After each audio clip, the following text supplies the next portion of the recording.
big difference in the gym. And these are just some quick hacks that I've picked up over the last 15 or so years of training that are going to make your time in the gym safer, more efficient, and with better results. So let's get started. Number one, be ultra careful in putting weights back, okay? I know this might sound baby lotion soft to worry about, racking the weights and the way that you pick up weights. But I'm telling you, once you get a safe, slow routine together, you're not going to get injured in the gym.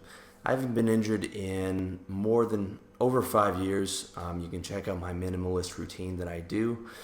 I've advanced that a little bit since then, but I'm a big fan of lifting to fatigue, lifting to slow, medium tempo, and doing only one set per exercise with a very small amount of sets or small amount of exercises in the routine, and lifting twice a week, 3 times at the absolute most.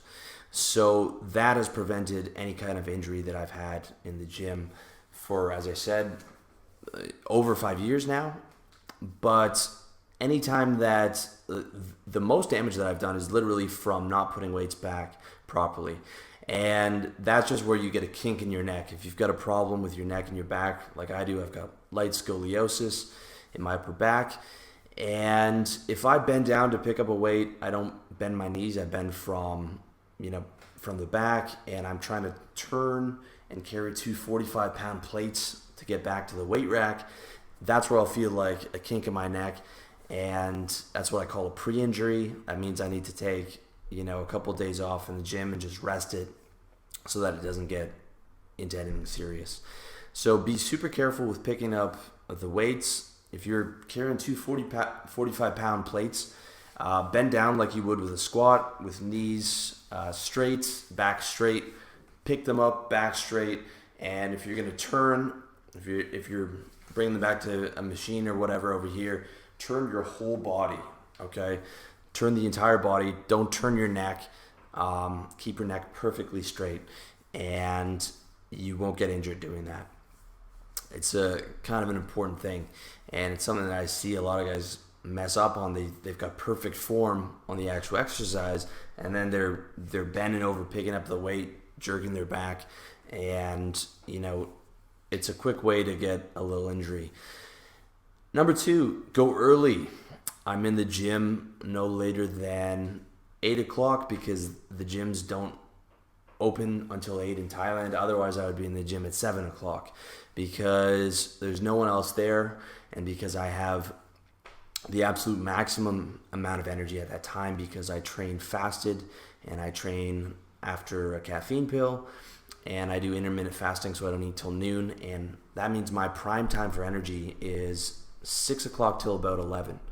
Pretty much the absolute prime is within the 30 minutes after taking my caffeine pill when I wake up in the morning, and I wake up at 6 or 7 o'clock. So that for me is not only my maximum time for energy, but there's no one else in the gym, so you can use all the machines you want. You're not trying to get dressed in a clusterfuck of sweaty dudes, all over the place. It's really much more pleasant experience on that end as well. Number 3, use machines. Okay, this is going to go against a lot of what you read on bodybuilding.com. A lot of guys you're going to say you're a pussy if you don't only use free weights and machines don't properly recruit your stabilizer muscles. And this is true to some degree, but I don't want I want something that is going to manage my stabilizer muscles. So if I've got 200-pound dumbbells on one side, that is very easy for me to get injured if I'm pushing to fatigue and one of my stabilizer muscles is out of alignment or is pushed too hard. You can feel it. You can feel it when you're using the barbell. You can feel when you're using dumbbell for bench press or something like that.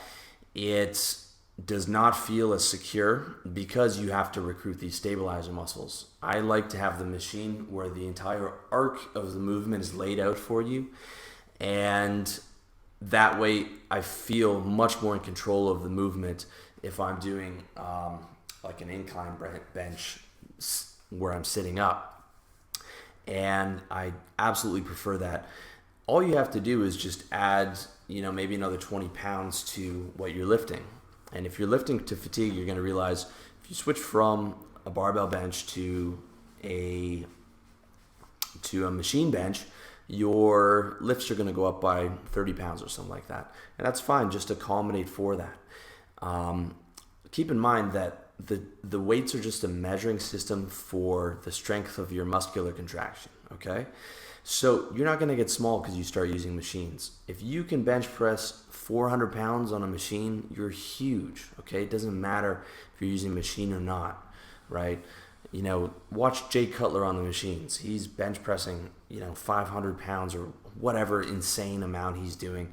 And the machine is not going to cost you size, okay? As long as you are lifting to fatigue and pushing to your absolute maximum on each set, you are not going to have to worry about losing size on the machines.